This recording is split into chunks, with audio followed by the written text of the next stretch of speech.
Vanessa Kong dan ayahnya resmi jadi tersangka dan ditahan di rutan Bareskrim selama 20 hari ke depan.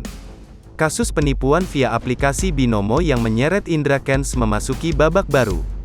Kekasih Indra Kents, Vanessa Kong telah resmi ditetapkan sebagai tersangka.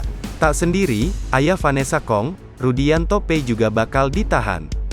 Keduanya ditahan usai menjalani pemeriksaan sebagai tersangka, Senin, tanggal 18 April tahun 2022.